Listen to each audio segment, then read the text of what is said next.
Le coach dit souvent qu'il y a beaucoup d'excitation avant ce genre de rendez-vous. Est-ce que tu sens de l'excitation dans le groupe ou au contraire de la sérénité et du calme par rapport au fait que vous soyez déjà champion d'Europe? Merci. Bonjour, vous m'écoutez bien? Déjà, désolé pour le retard. Il fallait voilà, qu'on récupère un peu de l'entraînement, préparer le match de demain. Et merci pour l'attente. Et non, je pense que il y a plus d'expérience maintenant. On a vécu des belles choses la saison dernière.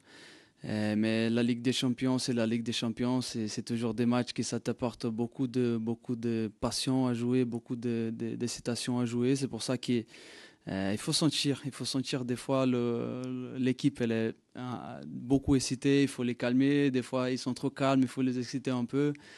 Mais je pense que tous les joueurs, maintenant, ils ont aussi l'expérience de la saison dernière. Et ils savent très bien les gérer, chacun de sa façon. Il y a des joueurs qui vont être plus calmes, il y a des joueurs qui seront plus excités, chacun avec sa personnalité. C'est pour ça que c'est la beauté de groupe qu'on a aujourd'hui. Mais c'est bien, il y a une très belle saison qui se démarre en Champions League contre une très belle équipe qu'on va devoir affronter. On va devoir affronter quelques-unes dans ce groupe de Champions League. Et voilà, après, chaque saison, chaque match a son histoire. Et nous, on sera prêts pour ce match de demain. Bonjour Marquinhos, Nicolas Georgerot, RTL. Tu nous parles d'excitation et d'expérience après la saison dernière. L'année dernière aussi, vous les joueurs ainsi que Luis Enrique, plusieurs fois vous nous disiez, je ne sais pas si on passera, on ne sait pas quel sera le résultat, mais aucune équipe n'aura plus envie que nous, aucune équipe n'aura plus faim que nous. Est-ce que au-delà de ce que tu viens de dire, tu sens que c'est toujours la même chose et que ce sera un élément décisif pour cette saison? Merci. Ouais, toujours. Je pense que ça, c'est la philosophie des paris aujourd'hui, de PSG. C'est pour ça que les supporters ils sont heureux, ils sont fiers de voir cette équipe sur le terrain. On n'a pas de choix. On a un coach qui nous demande beaucoup ça. S'il y a quelqu'un qui vraiment qui a pas d'envie, qui se donne pas 100% sur le terrain, vous allez voir, il va s'asseoir un peu sur le banc et il va perdre sa place. Et c'est comme ça. Et je pense que pour jouer en haut niveau, c'est ça. Le foot d'aujourd'hui, c'est ça. De plus en plus, c'est un foot qui c'est très physique, c'est très dynamique. Et on voit toutes les équipes qui sont vraiment équilibrées. Et à la fin de saison, le champion, ça se joue par les petits détails. Et voilà, nous, on a trouvé notre philosophie. Le coach, il nous a ramené ça, ça fait quelques années. Et voilà, nous, on a une équipe qui est comme ça aujourd'hui. Peu importe le joueur qui sera sur le terrain, et il va y avoir toujours un joueur les supporters, ils seront 100% fiers de son joueur sur le terrain parce qu'il va se donner à 100%. Bonjour Marquis. Vincent Duluc à l'équipe. Justement, tu parlais des joueurs qui sont sur le terrain. Par rapport à la finale, il y a un seul joueur qui a changé, c'est le gardien. Comment tu juges l'adaptation de Lucas Chevalier? Est-ce que tu as l'impression qu'avec la Ligue des Champions, il y a une pression supplémentaire sur lui ou est-ce que la pression a l'air de glisser sur lui? Ouais, l'adaptation était rapide. Il parle très bien français déjà. C'est bien. Euh, non, Luca, c'est pas évident hein, d'arriver dans une équipe comme ça. Après un gardien qui a fait une très bonne saison et lui qui arrive avec une très belle personnalité.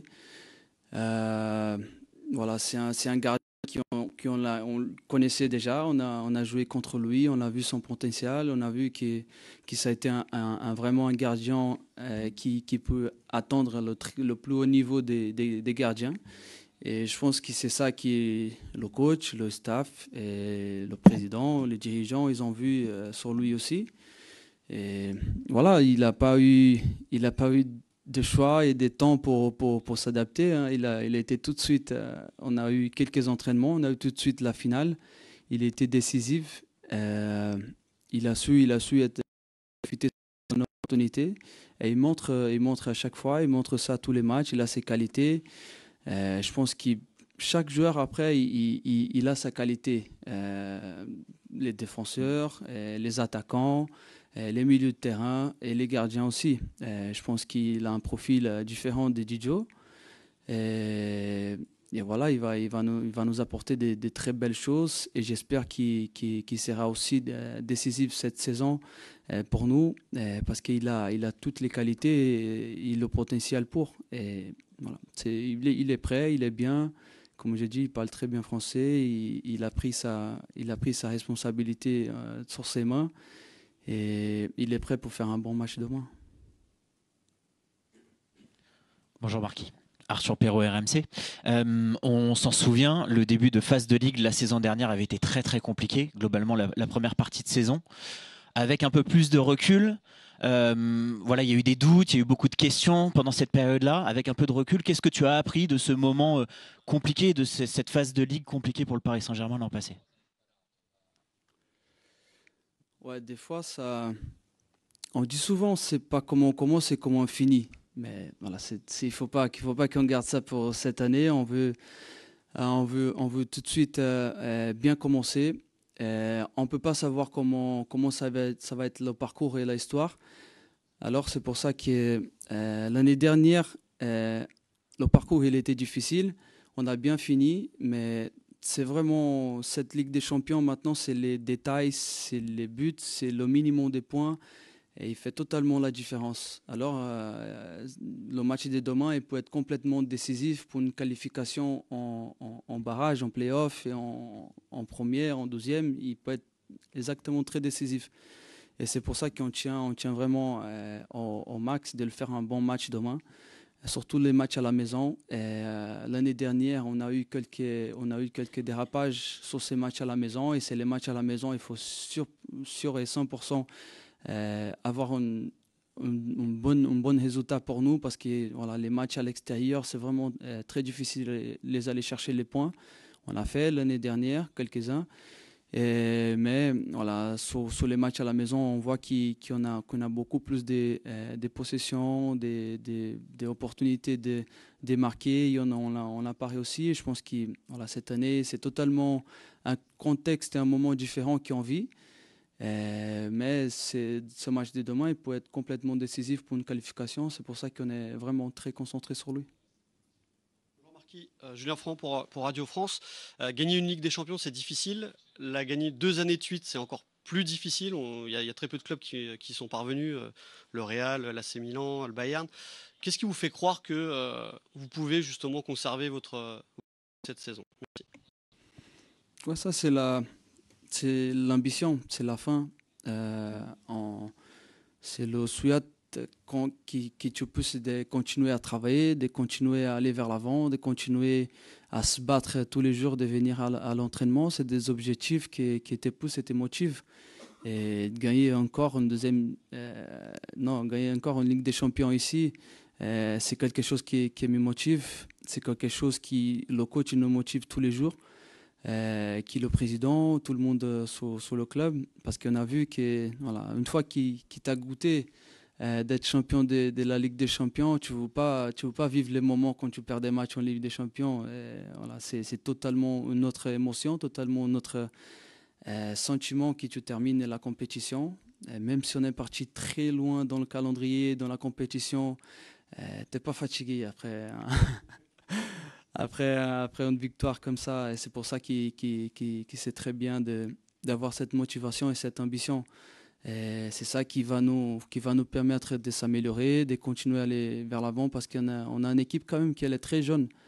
Et il faut pas oublier ça. Il y a des mecs qui ont gagné une Ligue des Champions à 19 ans, à 20 ans. Et ils ne peuvent pas se contenter qu'ils gagnent une Ligue des Champions. Mais moi, à 31 ans, moi, je vais vous gagner encore plus, toujours donner mon maximum sur le terrain. C'est vrai que l'objectif, il est là, devant encore, qu'on doit aller pas à pas. On a un chemin, il va être très large et très compliqué. Et on va se battre, comme on dit toujours, on va se battre à chaque match. Et petit à petit, on va avancer dans cette compétition. Bonjour Marquinhos, au fond, Jérémy Jardin-Gros pour la chaîne L'Équipe. À titre individuel, comment vous voyez cette saison avec la concurrence de Zabarny? Qu'est-ce que ça change? Est-ce que vous attendez à jouer autant, à être autant titulaire indiscutable? Et puis, est-ce que vous voyez encore plusieurs saisons au Paris Saint-Germain? Merci. La concurrence, Sabah, il est arrivé cette année, mais on l'a toujours eu ici au Paris Saint-Germain. Personne il y a sa place garantie ici à Paris. Si je suis, ça fait 2 ans, 13 ans, c'est parce que je me suis bagarré tous les entraînements, tous les matchs, j'ai donné mon maximum. C'est pas quelqu'un qui a été un cadeau pour moi. Je pense que c'est ça que je vais continuer à faire. La concurrence, c'est quelque chose qui était plus vers l'avant, qui te motive de travailler encore plus, qui te fait sortir de ta zone de confort. Et après, Louis, c'est un très bon défenseur. Très jeune qui peut encore beaucoup grandir et s'améliorer. Et moi, je vais essayer toujours de l'aider quand il va avoir besoin. Et après, sur les matchs, sur les combien de matchs je vais jouer, ça c'est une question vraiment pour le coach. Après, quand il va s'asseoir ici, lui aussi, il a une gestion qui va être importante dans cette saison. Et c'est pour ça qu'il a voulu avoir ces joueurs pour remplir ces lacunes qu'il pensait qu'il avait dans l'équipe. Et voilà, je suis vraiment content quand j'ai des bons joueurs qui me côtoient. Et je pense que moi, j'ai déjà dit ça quelques fois et je le répète. C'est quelque chose que ma mère m'a appris quand j'étais petit. T'as pas besoin d'échanger un ami pour un ballon. Tu n'as pas besoin de faire des mauvaises choses pour quelqu'un qui est en concurrence avec toi. Tout ce qui appartient à toi, ça va venir. Bosse, travaille, sois honnête avec toi, avec tes coéquipiers, avec tout le monde qui est à côté de toi. Et tout ça, ça va revenir pour toi. Et c'est comme ça qu'on conduit. On va faire notre maximum pour l'équipe. Et après, c'est au coach de choisir ce qui va jouer, ce qui ne va pas jouer. Mais le respect, l'amitié, l'aide, il va toujours l'avoir. Bonjour Marquinhos. Au fond, Henri Ignacia, Canal+, Infosport+. Vous avez rappelé que ça fait plus d'une dizaine d'années que vous êtes là avec des joies et des moments compliqués dans certaines saisons de Ligue des Champions. Là, on vous sent, comment dire, détendu, envie de nous chambrer un petit peu, envie de raconter des choses un petit peu plus personnelles. Est-ce qu'il y a un côté petit nuage depuis le titre et est-ce que vous sentez que ça a décomplexé ou même débloqué quelque chose dans le club en interne cette victoire l'année dernière? Ouais, je pense que c'est normal. Non, quand tu as un objectif, ça n'était pas quelque chose qu'on a été vraiment complexe d'aller chercher, mais c'était quand même un objectif des joueurs, du club, et de tout le monde. On travaillait pour gagner les titres, pour marquer l'histoire de Paris. Et quand tu arrives à cet objectif, tu as une fierté sur toi, dans ta mémoire, dans ton cœur qui ne va jamais partir. Et ça, c'est bien, c'est une fierté que tous les joueurs ils ont eu, je crois, quand ils ont gagné une Champions League, une Coupe du Monde ou quelque chose des grands comme ça. Ils ont marqué l'histoire de leur club. Mais voilà, il faut quand même qu'on reste attentif. On ne peut pas aussi s'y relâcher autant et oublier la motivation et la confiance qu'on veut avoir pour cette saison et toujours aller vers l'avant. Et c'est pour ça que nous, les plus expérimentés, le coach, la dirigeance, il y a peut-être qu'il y a débloqué quelque chose, mais il reste toujours, il nous pousse toujours de continuer à beaucoup travailler, à continuer à toujours évoluer plus et aller vers l'avant. Il ne faut pas qu'on regarde trop en arrière. C'est bien, on a marqué l'histoire, on a fait quelque chose d'énorme, mais il faut toujours avoir faim et continuer à marquer l'histoire. Et maintenant, avec en toute sérénité d'avoir été champion, mais avoir toujours cette faim de vouloir plus. Bonjour, Louise Leborn de l'AFP. Une question sur Bradley Barcola, qui marque déjà beaucoup, qui est aussi le dernier rescapé des leaders de l'attaque. Par rapport à l'an dernier, est-il amené à prendre d'autres responsabilités dans l'équipe? Merci. Bon, c'est toujours dans les moments comme ça qu'on s'ouvre des espaces pour d'autres joueurs prendre en responsabilité. Et c'est toujours un honneur, une fierté quand tu vois un jeune joueur comme ça et prendre la responsabilité sur des derniers matchs, marquer des beaux buts, être important pour l'équipe. Et ça fait vraiment plaisir, mais c'est pas du tout une surprise pour nous. On connaît la qualité qu'il y a Bradley. Ça fait quelques années déjà qu'il est là. On le voit à l'entraînement, on a vu la saison dernière, on l'a vu tous les matchs qu'il joue, soit titulaire, soit quand il rentre, il est toujours un joueur très décisif. Peut-être que les gens ne s'y rendent pas compte parce qu'il y a aussi peut-être d'autres joueurs autour qui peuvent appeler plus d'attention, mais Bradley, il a toujours été très décisif avec nous et clé dans les moments qu'on avait le plus besoin. Et encore maintenant, c'est un moment comme ça. Mais après, il n'y a pas tout qui dépend sur lui. Et il ne faut pas qu'on dégage toute une pression de l'attaque sur Bradley Barcola. Je pense que ça, le coach, il travaille bien. Collectif, on a un effectif qui est très fort, qui va souplir l'absence des joueurs importants qui ne seront pas là demain. Et voilà, comme toutes les saisons, on a vu des joueurs clés qui n'étaient pas des attaquants marquer des buts très importants dans la saison. Fabien contre Arsenal, Achraf en finale. Tous les autres joueurs quand il y avait besoin de marquer contre City, il était là, il a marqué. D'autres joueurs qui n'ont pas été attaquants, qui ont marqué des buts importants. Mais ouais, Bradley, c'est quelqu'un d'exceptionnel de l'avoir ici. Quelqu'un qui est encore très jeune, qui a encore plein de belles années devant lui, et très jeune comme ça, et déjà performant. Et avoir cette personnalité qu'il a, pour nous, c'est magnifique de l'avoir comme un coéquipier. Alessandro Grandesso, Gazzetta dello Sport. Quelle équipe de l'Atalanta tu t'attends demain, qui est un peu différent par rapport à 2020 ou 2023? Et pour vous, est-ce que ce serait mieux de jouer contre l'Atalanta avec Kvaratskhelia, on ne sait pas s'il est disponible? Ouais, c'est toujours mieux de jouer avec tout l'effectif au complet. Comme ça, le coach peut choisir ce qu'il veut, ce qui le convient. On va voir demain qui sera sur le terrain, mais je peux te garantir ceux qui seront sur le terrain et ceux qui vont entrer, ils vont donner le maximum pour aller chercher cette victoire contre l'Atalanta. Aujourd'hui, peut-être c'est une équipe Atalanta qui a changé un peu de la dernière fois que j'ai joué contre eux, ces dernières années, il y a un nouveau coach, des nouveaux joueurs qui ont arrivé, mais qui gardent toujours comment je peux dire, un concept de l'Atalanta. Mais on a vu quelque chose, on a vu un peu ce qu'ils font, comment ils défendent, comment ils attaquent. Mais c'est à nous comme j'ai dit, des fois, chaque match a son histoire. Des fois, on prépare les matchs, il y a des choses qui se passent qu'on n'était pas prêts. Et ça, c'est la valeur et la grandiosité de cette équipe de Paris, parce qu'on a su très bien s'adapter, aussi bien comprendre nos adversaires, pour aussi s'adapter au plus vite quand les choses ne vont pas. C'est pour ça que demain, nous, on est prêts pour tout ce qui va se passer dans le match. On sera prêts pour bien défendre, pour bien attaquer.